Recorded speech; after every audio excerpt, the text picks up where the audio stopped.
Right, so 4 tips to growing your SaaS business. Now, before I give you the tips, and these are going to be straightforward, no fluff, things you can just take, copy and paste and implement in your own software business.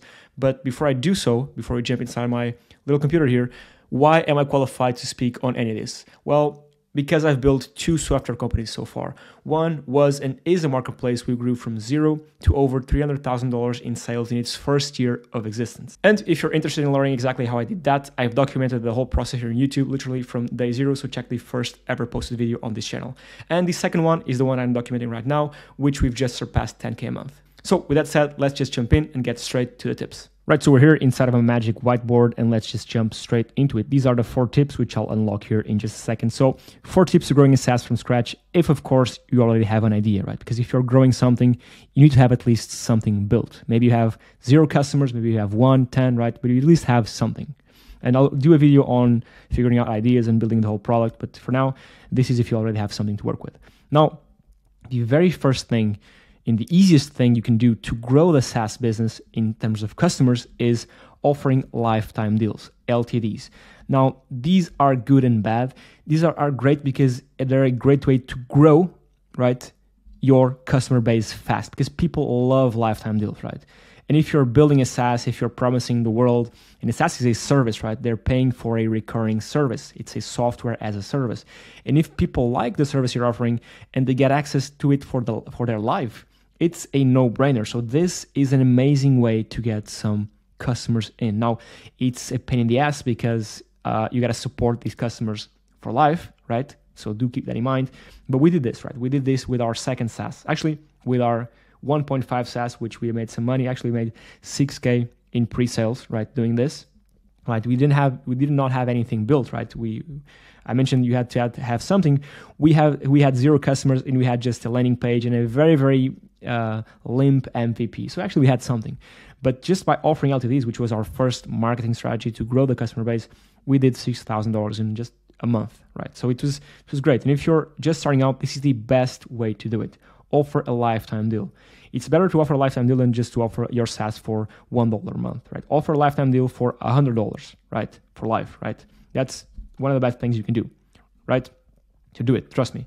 Second one is building an MVP and starting extremely simple. Now, I've spoken about this in the past, but when you think of the MVP, which is a minimum viable product, think of it, right? Let's say your vision and the product you want to build is this huge building, right, with a helipad on top, right? This is an analogy, of course, with a helipad on top, with this big door so customers can get in your hotel, with these huge floor-to-ceiling windows, right? So all of these guys have an amazing view of whatever it is in front of your hotel, right? With bushes at the front, with an amazing red carpet to get into the hotel, with an amazing wooden door, right? So this is your ideal product, right? With lights, all this is what you have in your mind as your vision, right? Now, what oftentimes people do when they're building an MVP is so I want to build this, and what they do is, okay, I'll start by building the ground floor, right? That's the ground floor, right? Then I'll add the other floor. Then I'll add the other floor. Then I'll add the door. Then I'll add the helipad, right? And they build this essentially by one by one. Now, this is a huge mistake. You should not do this as well, right? Should not do this, sorry. I'll explain to you why in a second here. What you should do is you should build, in this case, keeping in the analogy of the hotel, you should build a mud hut, right? A hut with or made out of mud. That's mud, right? That's a mud hut, and that's the door, right? This is the very first iteration of what your product should be. And if it doesn't make any sense, right? Let's say, for example, your envision your product is a Formula 1 car. That's an F1 car, Formula 1 car, right? What you should do, you shouldn't start by building a car, right? You should start by building a motorcycle with a wheel. And then you add another wheel, right? And then you connect it to wheels. And then you add something so people can hold on. Then you build a scooter, right? And then maybe you add a seat to the scooter so it's more comfortable, right? And then maybe you add a cage, right? A structure. So you build these one by one until you reach whatever you want to build. So again, going to the mud hut here, you do the mud hut. Then you convert the mud to bricks, right? Then you maybe make the door a bit bigger. Then you add a second floor, maybe even made of mud, right? And then you convert it to bricks. So you got to do this one by one. And I did go over this in my last video. I do recommend you watch it because I go in a bit more detail in exactly what this is and why you need to do it. So go watch it. It's the latest one. So yeah.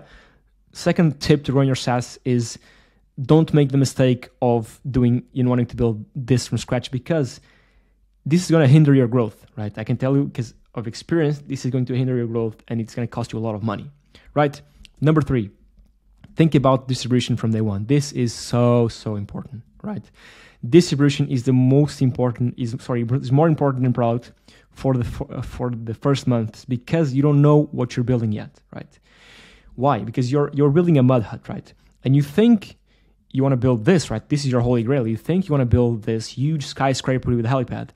But reality is your mud hut might not even become this, right? It might even become a Formula 1 car, right? You have no idea, right?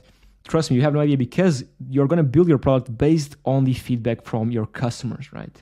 And that's why distribution is so much more important from day one, because you don't know if your mud hut is going to become a building. You don't know if your wheel is going to become a Formula 1 car. It might just become a rocket ship, right?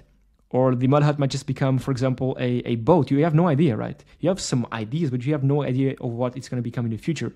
And you get the idea and you understand what it's going to become eventually by customer feedback, right? And the best way to get customer feedback is through making a lot of noise and getting a lot of people in early, right? And how you do that is through distribution. So think about distribution from day one.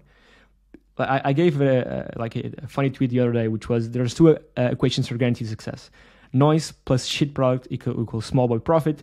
Noise plus good product equals big boy profit, right? So noise is always present. You always got to market. You got to make distribution from day one. Your product can be shit or can be good, right? Doesn't really matter at the start. You're going to make money either way because you're making so much noise. And if your product is decent, right? If it is a mud hut that solves a problem, you're going to have some customers, right? Just don't go for equation C, which is having the best product ever and then not doing any noise, because that's going to make you cry. So going for the huge building from get-go, right? With the helipad on top, with the big windows, building this from scratch. First, it's going to take you a lot of time, months in development, right? And you build all this and it turns out, maybe people didn't even want this. Maybe people wanted an actual race car or a rocket ship, right? So you're building all this, putting this much money in time, and people don't even want it, right? And so you can have the best product ever, but if you don't make any marketing, right, it's pretty straightforward, you don't have any sales. But if you're just starting out, if you're in your first 6 months of building your SaaS and marketing your SaaS, think about distribution every single day and, of course, from day one, because it's so much more important than product. This is not so that product isn't important. Product is super, super important. Both product and distribution are important, but when you're getting started, distribution is much, much more important, right? So keep that in mind. And if you want to learn exactly how to make distribution, how we made our distribution channels to grow our SaaS from 0 to 10K in just over 4 months, I do have here a blueprint as well. Growing your SaaS to 10K a month solely with organic traffic. I have a video on this. I recorded a video solely on this, so go watch it. It's my channel. And by the time, by the way, we were at 9K, and on the video after, we were already at 11K. Now we're at 14K. And by the way, I can show you this. I don't have anything to hide here. So yeah, that's if you look at the billing, that's the current MRR. It's at, actually 15K. I had no idea. I thought we were at 14K. So that's 15K. It's pretty cool. So yeah, moving on to the final step, number 4, which is you got to immerse yourself in customer feedback. So important. All this customer feedback is super important because you don't take the risk of doing this, which is a huge risk. But yeah, you should be speaking with paying customers every single day, multiple times. Only paying customers, because of course you're gonna have non-paying customers that are gonna bore you and take away your time and say you need this, you need that. They don't know what they want, right? They have no idea because they're not paying you, right? Even if they do have any idea, don't listen to them because they're not paying you. Your time is limited and you only want to waste time, or not waste, but spend time and invest your valuable time with people that are paying you, right? Lifetime deal customers, right? Every single customer that's paying you, someone that's paying you, even if it's like a cent, right? Listen to those people over any other ones that don't pay you, right? And by doing this, by listening to them every single day, asking questions to them every single day, right? Asking them what they want, what they don't want, why they don't want something, why they want something else, why do they want the mud hut not made out of mud, right? All these will make you navigate through this road that might lead you to what your vision is, or they might lead you to something completely different, right? Because the only person that really knows what they want is the customers. Don't commit the risk of you thinking you know what they want, right? You might have a vision of it, but at the end of the day, the people that are going to tell you what you have to build are the people that are paying your bills, right? So focus on what these guys are saying. And that's it, right? These are the 4 tips hopefully you like these sort of videos. They're quite long, but this is exactly how we've grown our 2 SaaSes, right? The marketplace, I grew, right, from 0 to 300K. And if I can find it here, right? So I grew the marketplace from 0 to over $300,000 in over 12 months, or under 12 months, right? That's literally from 0 to over 12 months. And just the one you just saw, this one, in over, I think, 5 or 4 months. And this month, just month of November, we've done over almost $40,000 in sales. That's 55% more than October, which was 24,000. So we're growing quite fast. So all this that I'm telling you isn't just some mumbo jumbo thing that I'm making up. I know what I'm talking about to some extent, right? Because I've lived it 3 times. And yeah, hopefully you like this sort of videos. If you have any questions, comment down below. I like doing these videos. I like to share what we're up to and how we're growing our businesses. So yeah, like, comment, subscribe, and yeah, I'll catch you on the next one. Cheers.